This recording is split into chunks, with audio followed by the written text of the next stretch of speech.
U.S. publisher Fred Ryan says the actions announced by the Saudi and U.S. governments so far do not resolve questions about the fate of the writer. He says the U.S. should be demanding an independent investigation. The Statue of Liberty's original torch has been moved from the base of the statue to its new home in a museum about 100 yards from the statue. The museum is set to open next year. Global news 24 hours a day, covered by more than 2,700 journalists and analysts in more than 120 countries. I'm Paul Moon.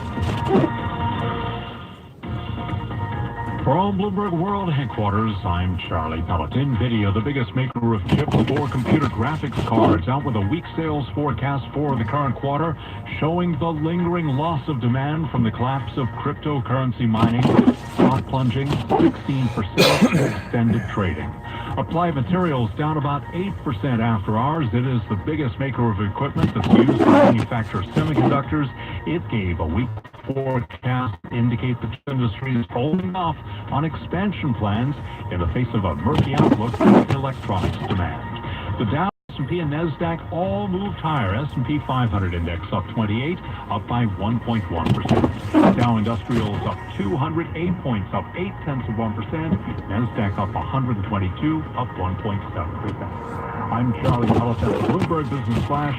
Bloomberg Best with Ed Baxter continues. From the Bloomberg Interactive Broker Studio, this is Bloomberg Best. It's 48 minutes past the hour, and now let's check in with the Bloomberg affiliates to find out what's happening on the nation's most influential radio stations. I'm Lisa Ferrenti on KNX in Los Angeles. I'm reporting on California's largest utility, PG&E, taking a 60% dive in the wake of the wildfires.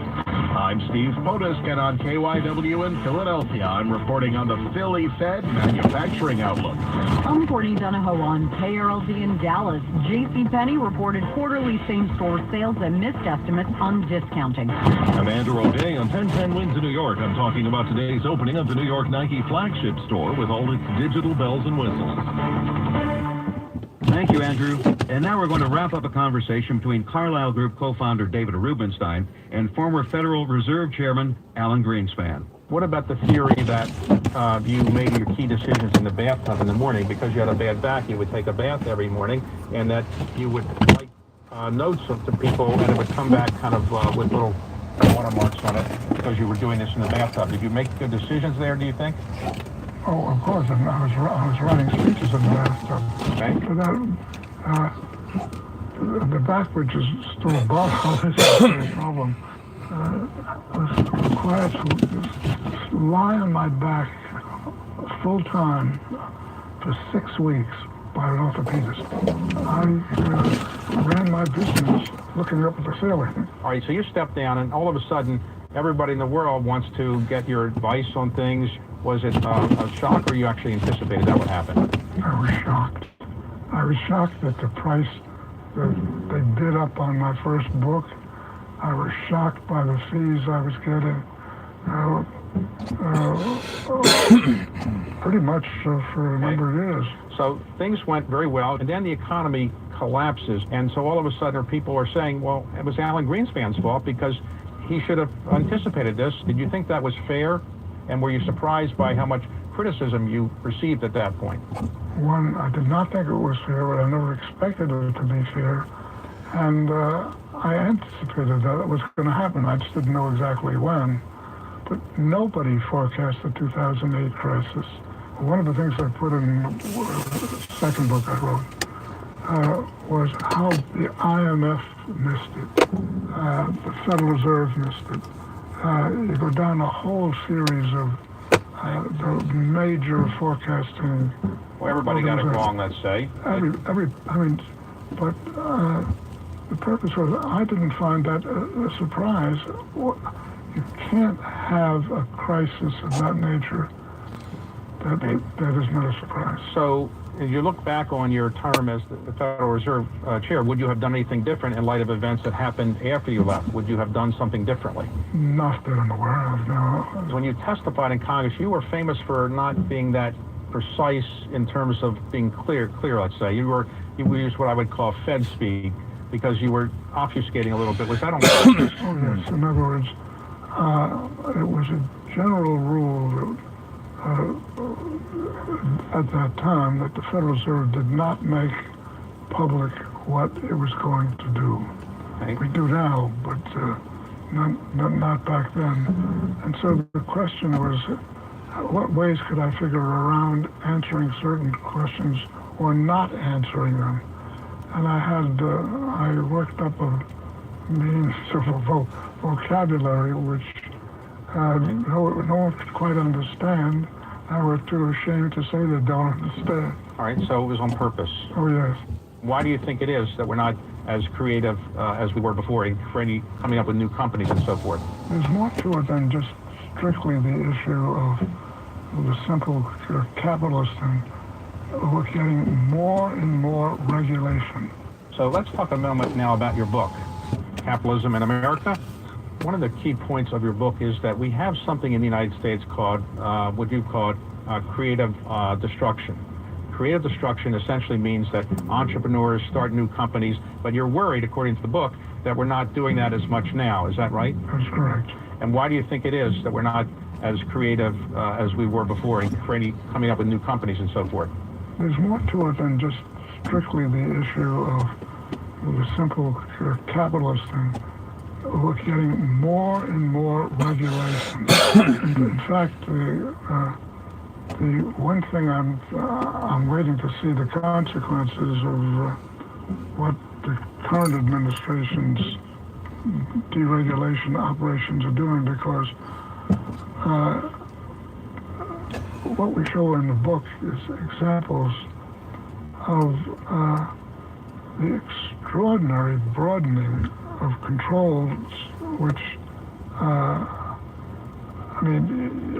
people, this may seem strange to use this example, but to be a florist or something related which has no effect on human life or health, you need a permit.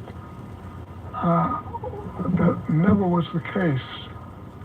So your point is there's too much regulation. What is remarkable about the United States is we went up and down. You would have thought that after the 1930s that capitalism was shot, gone, no, not coming back. And ironically, it got resurrected during World War II, where it was very obvious that the private sector was what essentially won the war. And today, the ownership of capital is not as unequivocal as it used to be. The regulation and the taxation and the culture is not what it used to be. The main point of your book, I thought, was to say we've had a very unique capitalist system, but maybe there's some dangers that what we've made us so unique aren't going to be available in the future. Is that That's fair? exactly right. So you're now in your 90s. Yes. And did your parents live to be this age, or do you have long genes? Or My mother lived to mid-90s. So the success, other than good genes, is what would you attribute it to? It's eating well, exercising a lot, reading a lot of productivity data reports. What is it that you attribute your longevity Well, to? that's got to be the productivity. Reading a lot of productivity data reports is probably what's done it. One of your great accomplishments we haven't talked about is you've been married to Andrea Mitchell for quite some time, a NBC correspondent, among other things she's achieved. So anything you would like to say about your marriage to Andrea Mitchell? It's been wonderful. Okay. And does she give you advice on economic matters ever? You give her advice on media matters ever? She gives me advice on everything. Okay. Sometimes I take it. You've met a lot of famous people, presidents of the United States, heads of state from other countries, finance secretaries, ministers, secretaries of treasury, secretaries of state. Who would you say are among the most impressive people you are privileged to meet? Let's say the two smartest Two smartest were? got impeached. Bill Clinton and Richard Nixon. Okay. I mean, I would say on a strictly IQ basis, those two, but they had other flaws, obviously. Do you ever have any regrets about anything you did in your career, and do you ever regret not going into private equity? Well, I'm an economist, making money per se has never been my interest. It's turned out that it's a good fallout, but it was never my real purpose. If you ever want to reinvent yourself as a private equity person, let me know. You could, learn this business and still be very good in it. After I've run out of economics, Okay, you'll give me a call. My problem basically is the economy keeps fascinating me. That was former Federal Reserve Chairman Alan Greenspan speaking with David Rubenstein, co-founder of the Carlyle Group and host of peer-to-peer conversations on Bloomberg Television. And that's all for this edition of Bloomberg Best. You can see all of our best work at NI Best Go on the Bloomberg Terminal. Our show's produced by David Sucherman and Caroline O'Brien. I'm Ed Baxter. This is Bloomberg.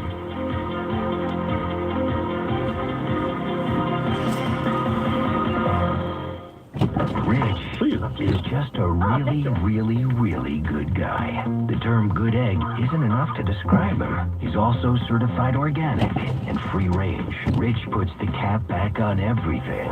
The toothpaste, the olive oil, the shampoo, everything. He lets his 10-year-old nephew beat him at virtual tennis, even though he can straight up slay his 10-year-old nephew in virtual tennis. When the toilet paper is running low, Rich replaces the roll on the actual holder, not just on the back of the toilet. Rich is texting and driving. Rich, no. What are you doing, Rich? I was just telling everyone how great you are. Texting and driving makes good people look bad. Visit StopTextStopWrecks.org. A public service announcement brought to you by the National Highway Traffic Safety Administration and the Ad Council. The David Rubenstein Show, Peer-to-Peer Conversations, is sponsored by Wells Fargo Technology Banking. Wells Fargo helps business leaders find their moments of truth. A little outside perspective can create a lot of clarity. Carvana sells used cars exclusively online. It's also a Wells Fargo customer. Freestyle founder and CEO Ernie Garcia remade the customer experience to show how the company is unique. There's a lot of friction in the customer car buying experience, so we built a simpler and better way to buy a car. Early on, we were getting great customer reviews, but we were selling 10 cars per month, and that's a business model that doesn't work. So we needed to get our message out there. We were trying to figure it out, and our CMO said, why don't we create an actual car vending machine? When they come get the car, that'll be so exciting, the customers want to talk about it. It generated so much interest. We got a ton of media coverage. Sales multiplied by 10x over a 3 or 4 month period, and then we were really off and running. Delivering great customer experiences is a huge part of our success. Wells Fargo Technology Banking. A little outside perspective can create a lot of clarity. Find out more at wellsfargo.com/techbanking. Copyright 2018, Wells Fargo Bank N.A. All rights reserved. Time now for Land Rover Drive Time traffic every 15 minutes. Visit your local tri-state area Land Rover retailer for special lease and finance offers. Land Rover above and beyond, still tremendous difficulties on the roadways this evening. Multi-mile delays, especially through New Jersey and all of the highways. Northbound, complete closure at 147 of the Garden State Parkway because of an accident. That delay reaches back 15 miles. Southbound, brake lights on 78 for 20 miles. Heavy delays on 80. 280 is shut in several spots up and down the hill. An hour and a half to get out of town at the tunnels. You've got closures at the George Washington Bridge. Again, prudence would dictate that if you're not on the roads right now, if you're still in your office, stay in your office. Let them get the roads taken care of. They never thought it was going to be this bad. Sports, Rangers visit the Islanders. The Devils are in Pittsburgh. Bloomberg 11:30 3-day weather. Tonight, it's still snowing. It was supposed to rain. It's 29 degrees. The snow is still snow, low near 35. We're already at 29. Friday morning showers 50. Saturday sun and clouds 50. Sunday partly cloudy 45. Right now it's snowing 29 degrees. The support brought to you by Ray Catena Jaguar. Unwrap excitement at a new Jaguar during the Unwrap a Jaguar sales event at Ray Catena Jaguar of Edison and the all-new Jaguar Marlboro on Route 9. With the best ride in and out of the city, I'm Ed Kalegi. This is Bloomberg 11:30, bringing you global news 24 hours a day. From the financial capital of the world, 24 hours a day at Bloomberg.com, on the Bloomberg Business app, and at TikTok on Twitter. This is WBDR New York, Bloomberg 1130. This is Bloomberg Daybreak Asia for this Friday, November 16th here in Hong Kong, Thursday, November 15th in New York. And coming up this hour, stocks in Asia poised to start out the last trading day of the week higher after U.S. equities gain. NVIDIA and Applied Materials plunge in after hours. Commerce Secretary Wilbur Ross pours cold water on hopes of an early end to the U.S.-China trade war. China's biggest lender pulls a dollar bond offering in the U.S. I'm Yvonne Mann. I'll have the story. Even with two key allies quitting her cabinet, UK Prime Minister Theresa May charges ahead on her Brexit deal. South Korea blows up one of its own border posts. Facebook responds on how it handled the spread of fake news. I'm Ed Baxter with Global News. The 4-5 Seahawks host the 4-4-1 Packers in the NFL Thursday night game. The Golden State Warriors are visiting the Houston Rockets tonight in the NBA. We'll check the leaderboard at the RSM Classic Golf Tournament, which teed off today. I'm Donna Page with those stories and more coming up in Bloomberg Sports. That's all straight ahead on Bloomberg Daybreak Asia. On Bloomberg 1130 New York. Bloomberg 99.1 Washington, D.C. Bloomberg 1.